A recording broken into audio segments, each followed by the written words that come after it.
Hello बच्चों, मैं doctor Sunita नानल कक्षा 12th के लिए फिराक गोरखपुरी द्वारा रचित गज़ल की व्याख्या लेकर आई हूँ। 3 गज़ल हम पहले कर चुके हैं, चौथी गज़ल है। आइए पढ़ते हैं। ये कीमत भी अदा करे हैं, ये कीमत भी अदा करे हैं हम बदरुस्ती ए होशो हवास, तेरा सौदा करने वाले दीवाना भी होले हैं। तेरे गम का पासे अदब है, कुछ दुनिया का ख्याल भी है, सबसे छिपा के दर्द के मारे चुपके चुपके रोले। ये कीमत भी अदा करे हैं, कीमत का मतलब मूल्य, अदा करे चुकाते हैं। बदरुस्ती भली प्रकार से, होशो हवास यानी कि सचेत होकर के, तेरा सौदा करने वाले दीवाना भी होले, दीवाना का मतलब है पागल। तेरे गम का पासे अदब है, तेरे गम का पासे अदब है, गम का मतलब है दुख, अदब का मतलब मर्यादा। कुछ दुनिया का ख्याल भी है, दुनिया की परवाह भी है, ऊंच नीच का भी पता है। सबसे दर्द छिपा के मारे, सबसे दर्द छिपा करके चुपके चुपके रोले, यानी चुपचाप रोता रहता हूँ। क्या कहता है कवि?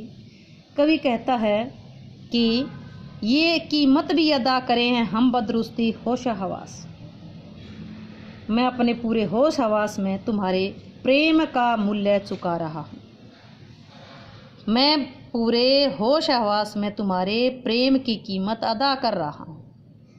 मैं तुम्हारे पूरे होश हवास में तुम्हारे प्रेम की कीमत अदा कर रहा हूँ। जो व्यक्ति प्रेम में डूब जाता है, प्रेम का सौदा करता है, वो पागल हो जाता है, दीवाना हो जाता है। अर्थात कवि भले ही प्रिया के प्रेम में दीवाना है, लेकिन तेरा सौदा करने वाला दीवाना भी हो ले। भी तेरा सौदा करने वाले, तेरी कीमत अदा करने वाले, चाहे कितना ही पागल हो लिया, कितना ही दीवाना हो लिया, लेकिन मुझे अब भी होश हवास है, मुझे अब भी होश हवास है, मैं तुम्हारे प्रेम का मूल्य चुका रहा। फिर सुनिए, कवि अपनी प्रिया को कहता है कि मैं अपने होश हवास में तुम्हारे प्रेम का मूल्य चुका रहा हूँ। जो व्यक्ति प्रेम में डूब जाता है, वह प्रेम का सौदा करता है, वह प्रेम का दीवाना हो जाता है, पागल हो जाता है। लेकिन कवि कहता है कि मैंने अब तक अपना होश हवास नहीं खोया है। तेरे गम का पासे अदब है। फिर कहता है कि मुझे तुम्हारे गमों का पूरा ध्यान है, अदब है। अदब का मतलब मर्यादा का भी ख्याल है, कुछ दुनिया का ख्याल भी है। मैं तुम्हारी चिंता करता हूँ, तुम्हारा ख्याल करता हूँ, मेरे मन में तुम्हारे दुखों का पूरा ध्यान है। मुझे तुम्हारी अदब यानी कि तुम्हारी चिंता लगी रहती है, तुम्हारा ख्याल लगा रहता है, परंतु सबसे छिपा के दर्द के मारे चुपके चुपके रोले। इसके साथ दुनिया का ख्याल का मतलब है मुझे दुनियादारी की भी चिंता है। कवि कहता है कि मेरे मन में तुम्हारे दुखों का ध्यान है, मैं तुम्हारी चिंता करता हूँ, तुम्हारी फिक्र लगी रहती है, मुझे दुनियादारी का भी ख्याल है, दुनियादारी की भी चिंता है। इसीलिए मैं सबसे अपने दर्द को छुपा करके चुपचाप रोता रहता हूँ। मैं प्रेम में मैं चुपचाप रोता रहता हूँ, सब लोगों से दर्द छिपा लेता हूँ। यहाँ चुपके चुपके में पुनरुक्ति अलंकार आया है, उर्दू भाषा के शब्दों का प्रयोग हुआ है। वियोग श्रृंगार रस है, माधुर्य गुण है, दृश्य बिम अभिदा शब्द शक्ति। अगली गजल पढ़ते। फितरत का कायम है तवाजुन, आलमे हुस्नो इश्क में, उसको उतना ही पाते हैं खुद को जितना खोले हैं। आबो ताबाशार ने पूछो तुम भी आंखें रखो हो, ये जगमग बैतों की चमक है या हम मोती रोले। फितरत का कायम, फितरत स्वभाव, कायम बना हुआ है। तवाजुन संतुलन, आलमो हुस्नो इश्क यानी कि प्रेम और सौंदर्य का संसार। आलम हुस्नो इश्क, हुस्न सौंदर्य, इश्क प्यार, प्यार और प्रेम और सौंदर्य का संसार। उसको उतना पाले हैं खुद को जितना खोले हैं। यहाँ कवि अपने प्रेम और सौंदर्य का वर्णन करते हुए कहते हैं कि प्रेम में मनुष्य की प्रकृति, फितरत, प्रेम में मनुष्य की जो फितरत अत्यधिक महत्व रखती है, प्रेम में मनुष्य की फितरत महत्व रखती है। इसमें लेन देन का हमेशा संतुलन बना रहता है। जो प्रेमी प्रेम में स्वयं को जितना ज़्यादा समर्पित करेगा, प्रेम और सौंदर्य में अपने आप को जितना समर्पित, जितना अपने आप को खोलेगा, वह उतना ही ज़्यादा प्रेम पाएगा। जो जितना ज़्यादा समर्पण करेगा वह उतना ही ज़्यादा, उसे उतनी ही ज़्यादा प्रेम की प्राप्ति होगी। कवि क्या कहता है कि सौंदर्य और प्रेम में मनुष्य की प्रवृत्ति, मनुष्य की फितरत अत्यधिक महत्व रखती है। इस क्षेत्र में लेन देन का संतुलन बना रहता है। जो अपने आप को जितना खोएगा, जितना ज़्यादा समर्पण करेगा, उतना ही ज़्यादा उसको अत्यधिक प्रेम मिलेगा। आबो ताब अशार ने पूछो तुम भी आंखें रखो हो, ये जगमग बैतों की दमक है या हम मोती रोले। आबो ताब अशार यानी कि चमक दमक के साथ, आंखें रखना यानी कि देखने में समर्थ होना। बैत का मतलब शेर जो शायर लिखता है, शेर कवि लिखता है कविता, शायर लिखता है शेर। कि दमक है, दमक का मतलब चमक है। हम मोती रोले हैं अर्थात हम वैसे ही आंसू छलका रहे। क्या कहता है कवि कि शायरी की चमक दमक, शायरी की चमक दमक और कलाकारी पर आसक्त न हो जाओ। आबो ताब अशार ने पूछो यानी कि चमक दमक के साथ मेरी शायरी की चमक दमक और मेरी कलाकारी पर आसक्त न हो जाओ। मेरी कविता का जो सौंदर्य है वो तो बनावटी है, सजावटी है।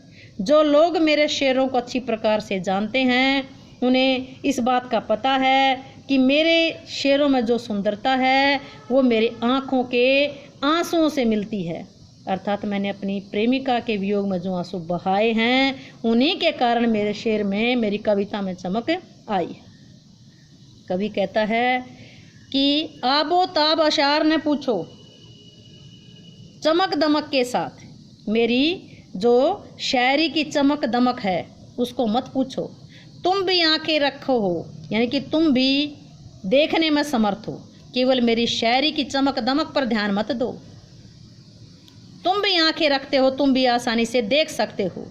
ये जगमग बैतों की दमक है, ये मेरे शेरों की चमक है, या हम प्रेमिका की याद में आंसू बहार, मेरे आंसुओं की कीमत है या मेरे शेरों की चमक है।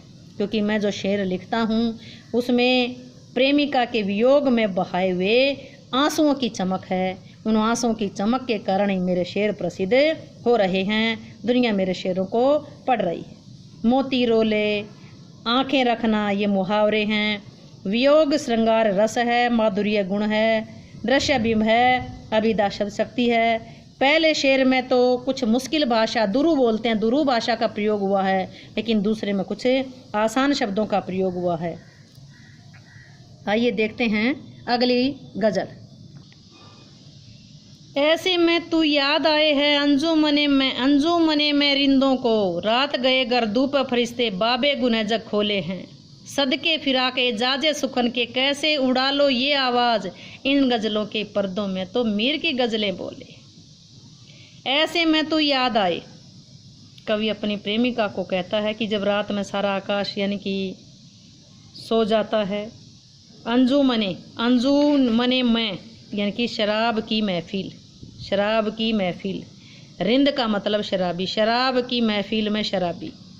रात गए गर्दू पे सितारे, गर्दू आकाश में, गर्दू पे फरिश्ते होते हैं जो देवदूत। बाबे गुनह जग खोले हैं, बाबे गुनह, बाबे पाप के, गुनाह का मतलब पापों को, जग खोले हैं पापों को खोलते हैं, पापों का लेखा जोखा करते हैं। आइए देखते हैं। ऐसे में तू याद आए, कवि कहता है कि जब रात में आकाश में फरिश्ते, जब आकाश में देवदूत अपने पापों का यानी सबके पापों का लेखा जोखा करते हैं। जब आकाश में फरिश्ते सबके पापों का लेखा जोखा करते हैं, जब रात के समय आकाश में फरिश्ते सबके पापों का लेखा जोखा खोलते हैं, लेखा जोखा करते हैं, हिसाब करते हैं, ये देखने का प्रयास करते हैं किसने कितने पाप किए, किसने कितने पुण्य किए।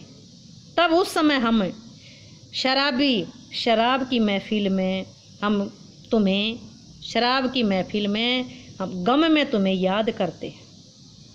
अर्थात प्रेमी को अंधेरी रात में अपनी प्रिया की बहुत याद आती है और उसकी याद को भुलाने के लिए कभी कभी वो बहुत ज़्यादा शराब पीने लगता है।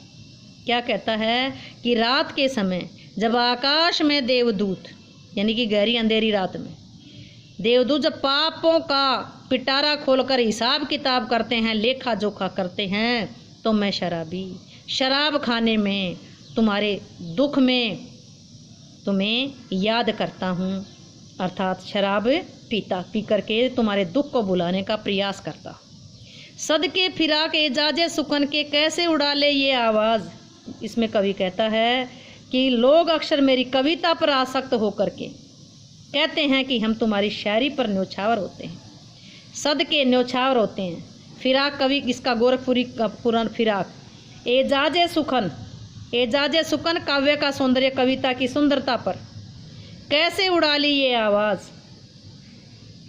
कवि कहता है कि लोग मेरी शायरी पर फिदा होकर के सदके, लोग मेरी शायरी पर फिदा होकर के, एजाज सुकन मेरी कविता पर, मेरी कविता के सौंदर्य पर न्योछावर होकर के, मोहित होकर के लोग कहते हैं कि ये इतनी सुंदर शायरी तुमने कहाँ से उड़ा ली, ये आवाज़ तूने कहाँ से उड़ा ली, ये शायरी कहाँ से सीख ली।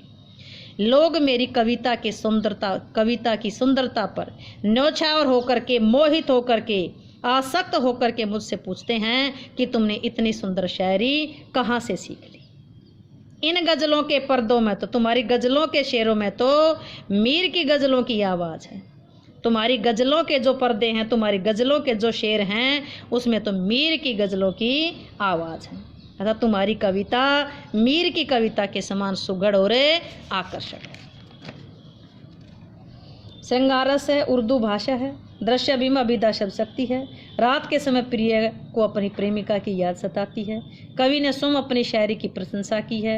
संस्कृत और हिंदी के कवियों में भी इस प्रकार की प्रवृत्ति पाई जाती है जो फिराक गोरखपुरी ने दिखाई है। उम्मीद है कि व्याख्या आपको अच्छे से समझ आई होगी। समझ आई हो तो व्याख्या इसको वीडियो को लाइक करें, शेयर करें, चैनल को सब्सक्राइब करना ना भूलें।